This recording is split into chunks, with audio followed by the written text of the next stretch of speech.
President Marcos dismissed talks of another cabinet reshuffle, but with continuing speculation about possible changes in key agencies, is the door really closed to a possible reorganization? Joining us now is resident political pundit and heckler and Philippine Star columnist, Ronald Llamas. Secretary, maraming salamat sa inyong oras. Good evening. Ano pa tayo dito? Jinglish o Tagalog? Ang usapang sampalok, pwede rin. Palaging sinasabi ni Pangulong Marcos, wala namang ganyan eh. Sa inyo ko nga lang naririnig itong mga usapang ganito. Bakit ba, of course, nag-serve ka rin sa Malacanang, paano nagpe-persist ang mga ganitong mga usapan? Usually kasi, pag may problema yung iyong gobyerno, isang recourse para ma-diffuse yung problema o yung crisis, isa cabinet revamp. Pinapakita kasi na willing kang mag-adjust, willing kang magkaroon ng reset, at willing kang magpalit ng mga tao na mag-absorb dapat ng responsibilidad para hindi naman sa iyo umaabot yung responsibility. Kaya natural na recourse ang cabinet revamp. Halimbawa, narinig mo yan nung nangyari yung scandal tungkol sa budget nung December 2024, di ba? Parang tagal na nun. Nagkaroon ng skandalo dyan. Yes. At muntik nang hindi matuloy yung budget na yan dahil nga mas malaki yung budget ng DPWH kesa sa DepEd. Eventually, inayos yan. Yes. Minimal na pag-aayos.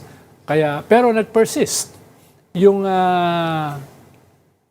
problema na yan at eventually sumabog yan dahil dito sa corruption sa DPWH na napilitan ng presidente na sa kanyang State of the Nation address noong July 2025 na sabihin na mahiya naman kayo.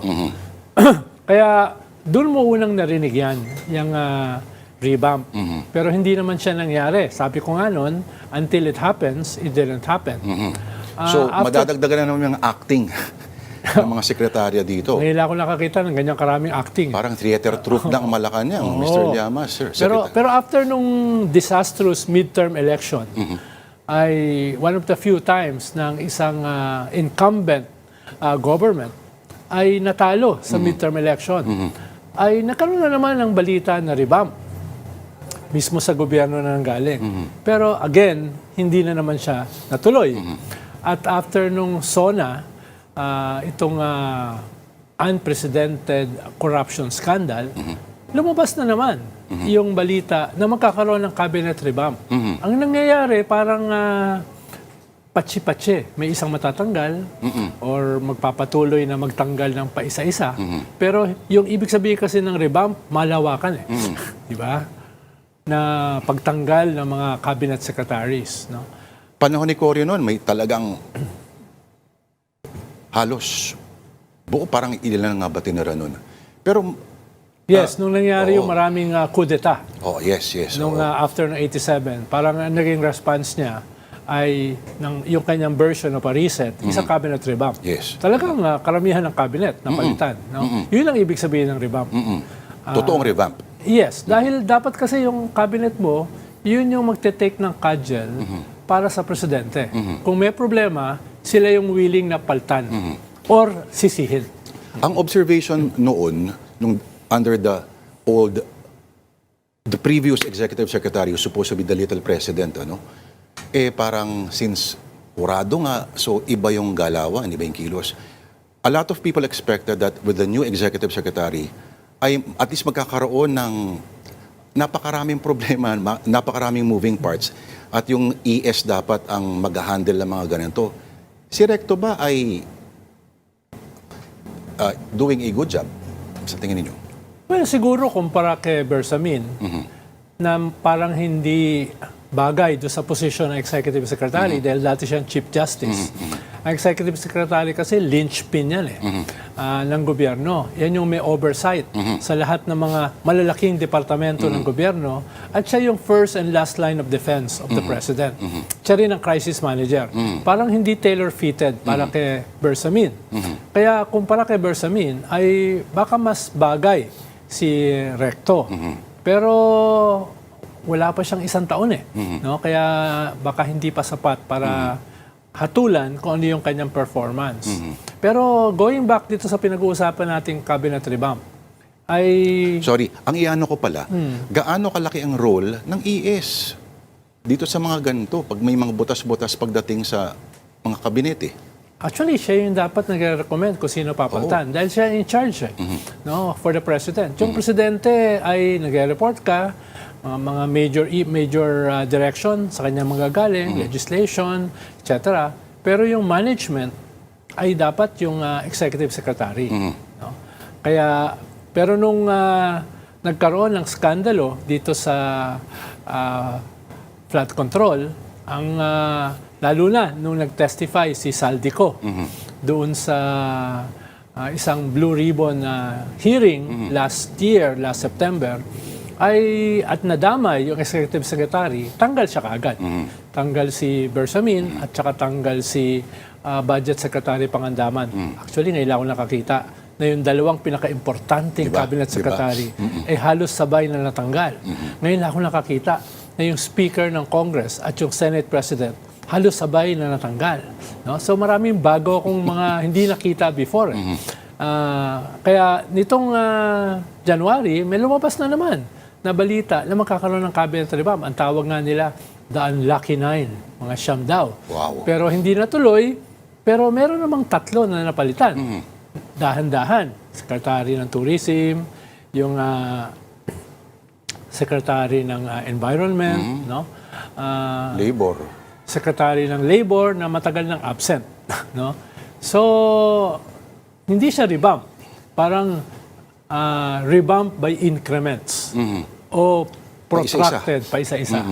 Nasayang dahil ang purpose sana ng revamp ay matanggal sa iyo yung burden ng mga problema ng gobyerno at maipasa doon sa mga tatanggalin. Yung sinasabi naman na parang nagiging pabuya o pampakalma, pampalubag-loob sa mga hindi pinalad ng eleksyon, yung mga isa-isa bang mga binibigyan nun, matatawag nating karapat-dapat ba naman? Not necessarily. Siguro combination kasi yan ng competence at saka loyalty. Diba? Kung itong mga natalo, loyal naman sa'yo, ayaw mo naman silang itapon sa lansangan. Pero dapat competent din sila. Kaya, halimbawa, hindi ko naman sigurado yung skill set ni Senator Francis Tolentino, pero parang wala naman siya masyadong background sa labor.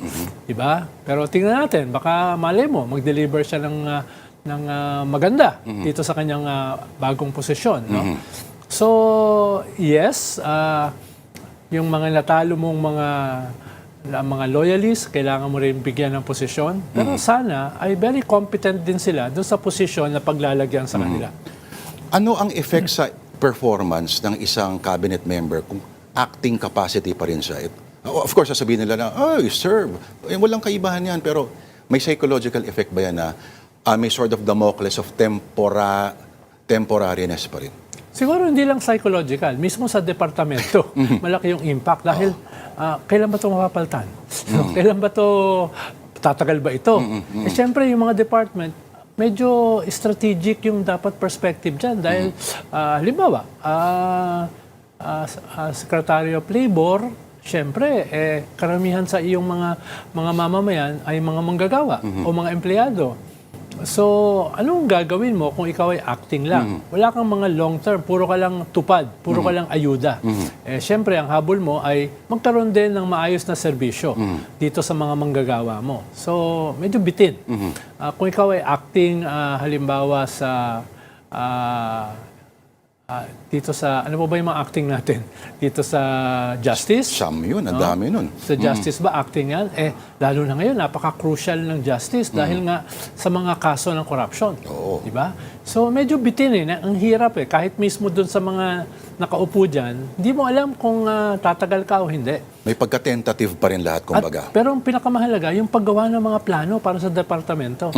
Hindi ka makagawa ng plano na medyo medium term dahil nga very short term yung pagiging apan mo lang acting. Correct.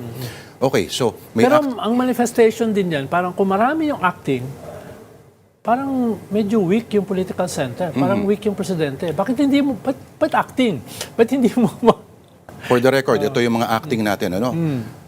Acting Executive Secretary, pati ganun pala, acting napakahalaga nun. Acting Finance Secretary, Naku, isa pang Acting napakahalaga. Budget Secretary, Acting DPWH Secretary, Acting DENR Secretary, Acting Communication Secretary, believe it or not. Na, ito ba yung pinakamaraming palit so far? Naka-5 na. 5. Acting Justice Secretary, as we mentioned, Acting Labor Secretary, Transportation Secretary, at Acting Tourism Secretary. Daig pa natin ang PETA at ang Repertory Philippines. Okay, Sir Ronald, ang sinasabi nila na, bakit pa? Malapit na naman. Mahalaga pa ba rin ba ito? Patapos na ang termino, kumbaga, pa-lame duck, na ba siya? Na face. Well, mahalaga dahil nga unprecedented yung mga crisis mo ngayon eh. Diba? Kaya kung wala kang gagawin dyan, ay hindi lang yan makaka-apekto sa parating na eleksyon. Hindi lang yan makaka-apekto sa iyong pagiging lame duck. Ang laki ng epekto niyan dito sa ating mga mamamayan. Nasa gitna ka ng economic crisis, nasa gitna ka ng unprecedented corruption crisis, nasa gitna ka ng unprecedented political polarization, no? Na existential yung labanan sa mga Duterte at saka sa mga Marcos. No? Unprecedented yung invasion sa iyo ng isang superpower since World War II. Diba? So, napakaraming unprecedented. Pati ba naman yung iyong... Kinancel pa yung visa ng Defense Secretary mo, na alter ego mo. Correct. No? So, kung... Wait, on that issue ba, sa tingin mo dapat may palag tayong naramdaman man lang o yung buong mundo sa ginawa ng China? Oo, napakahina naman ng statement ng DFA. Nang sabi DFA pa talaga. Sabi mo, this is an unfriendly act. No? Ba't ganun lang yung sagot mo? Uy, no? strong words na yun para sa diplomatic language. Oo. Well, dapat man lang, kahit pinangatawa mo lang, medyo equal response. Oo. Kahit naman na maliit tayong bansa, sana man lang, sinabi mo rin na, uy, yung defense chief nyo rin, no, ay hindi na yung papasukin dahil ini-invade ang aming teritoryo. Ito nga, bumalat lang doon sa invasion nyo. Dineklara nyo ng persona non grata. Diba? No? Kami na nga yung biktima, kami pa yung sinanction nyo. No? Kaya hindi lang ito usapin ni Gibo Chodoro. Hindi lang ito usapin ng ating defense chief. Usapin ito ng ano ba yung nangyayari sa ating bansa kung yung invader, no, ay tatawagin mo lamang na unfriendly. No? May naalala ko eh. Kalmado na ba lahat? Yung isasegue ako ng konti, under Win Gatchalian ba, the coast is clear na ba? Back to work na? Or, gaya ng sinabi mo sa isang interview na maghanda kayo, babawi yan at hindi siya yung tipong will settle things with grace, but instead, will burn the bridge when we get there. Well, yes and no, dahil at least na-resolve itong leadership crisis sa Senado. At yung pumalit, medyo hindi siya ganun ka-antagonistic mismo sa minority. Ibig sabihin, kung ilalagay mo dyan Senate President si Ping Lacson, na mas gusto kong Senate President dahil sanay sa Bartagulan, magpapatuloy yung intensity ng away. Kung si Win Gatchalian ang nilagay mo, ay medyo babalanse yan. No? At nag-send na nga ng feeler sa minority na, uy, usap na tayo. Kahit hindi pa siya kinakongratulate ng isang... Yes, no? So, maganda siyang fulcrum dito sa napaka-polarized na sitwasyon sa Senado. Pero itong crisis kasi na ito ay hindi lang simpleng crisis ng personalities. It is a crisis of the institution. No? At going into impeachment in 2 weeks, no? Ay magiging antagonistic na naman ang banggaan. No? At ang unang bakbakan dyan ay dadaan sa isang simple majority, yung evidence. No? Bakbakan na yan. No? Bakbakan na yan. Going into, siguro after 2 months, to convict or to acquit. Kaya hindi pa tapos ito, itong dynamics na ito. Sa July 6, makikita mo, marami magrarally dyan, magbubungguan. No? At just a few days back, nakarinig ka na naman ng mga destabilization. Di ba? So, yung ating political climate is such na hindi mo masasabi na tapos na eh. No? Susunod na kabanata na naman yan eh. Ang nakakatakot kasi pag nagsasalita ka ng ganyan, nagkakatotoo eh. Ikaw yung oracle of Delpan or Dapitan. Yun ang malungkot sa mga doomsayers eh. Pag nakakatotoo yung mga sinasabi mo. Okay. So, sa ganong aspect, nako. So, hindi pa pala stable ang lahat. At, pero at this point ba, okay, gaano kahalaga ang magiging tone ng parating na SONA ng Pangulo? Well, medyo defining yan. Dahil ito yung first SONA niya after nung kanyang mahiya ka naman SONA. So, ano na yung nangyari? Meron na bang mga nahiya? At yung mga walang hiya ay makukulong ba? Yung mga corrupt na big fish. So, susukatin siya dyan. Tapos, in between, ay maraming crisis yung nangyari. Economic, dahil sa Iran War, at sa iba pang internal contradictions. Itong Senado, itong mga destabilization last year at saka this year. So, naghahanap yung tao ng isang strong political center. So, itong SONA na ito, kahit ito yung second to the last, ay napakahalaga. Baka ito yung pinakamahalagang SONA niya. No? More than any SONA. Kaya, in just barely more than a month, madideliver ba niya itong kanyang pinromisa nung mahiya ka naman campaign? Huwag mong kalimutan na, Lord, siya yung nagpangalan doon sa 15 na malalaking contractors. Eh yung nakulong doon sa 15, one half lang eh. Yung kalahati lang ng diskaya. Paano yung 14 and a half? No? Nasa na yun? Laki-laki pa ng graphics nun. Oo. Pero alam natin lahat, no, na out of character sa kanya yun eh. Di ba? Siya yung tipong, ika nga ng mga Griego, character is destiny. Hindi siya ganun eh. Siya yung, kung pwede lang, eh, payapa lang lahat. At out of character sa kanya na para pumunta doon sa yung magalit na ganung toon. Alam natin hindi siya ganun, di ba? So, kailangan bang mag-assume siya ng ganung mas fierce na tone, kumbaga? Well, siya yung nagsimula ng mahiya ka naman campaign eh. Kaya susukatin siya ron. Siya yung nagsimula dun sa, siya yung nagsabi dun sa 4 priority bills, including yung anti-dynasty bill. Pero, nasa na ngayon yun? Tunay ba yung bill na yan? Yung kanyang ICI bill, yung kanyang party list reform bill, yung kanyang transparency bill, no? Siya yung nagkwalon eh. Siya yung nagsabi na priority ito. So, susukatin siya niyan. No? Tapos, syempre, yung elephant in the room, yung ekonomiya, na halos nag-quadruple na yung inflation eh. Wala pa tayo sa yung clear and present na impending threat, political, doon sa isang pamilya. Wala pa tayo doon, di ba? Yes. So, mas... At saka, ito yung first time na yung dalawang superpower ay ginagawang arena ng contestation yung ating bansa going into 2028. Yung 2028 election natin is the first election na talagang makikialam o nakikialam itong dalawang superpowers na ito. Dati isang superpower lang. So, ang daming mangyayari dito sa ngayon hanggang 2028. At sabi mo nga, yung ating presidente ay chill lang. Chill. Sumobrang chill eh. Okay, bago ka napakawalan, pwede mo bang chismisan kami kung sino daw yung talagang ipapasok na cabinet member? Clue lang sa department at yung pagkatao. Marami kang namumuro eh. Kumbaga sa bingo. No? Halimbawa, yung Secretary of Health. Medyo marami-rami na siyang kaso at marami na skandalo dyan. At napakahalaga niyan. No? Pero until it happens, until mapalitan siya, eh, nandun pa rin siya. Yung DICT. Oh, no? Okay. Nababalitaan din yan. No? Yung DILG, nababalitaan din yan. Punta no? tayo.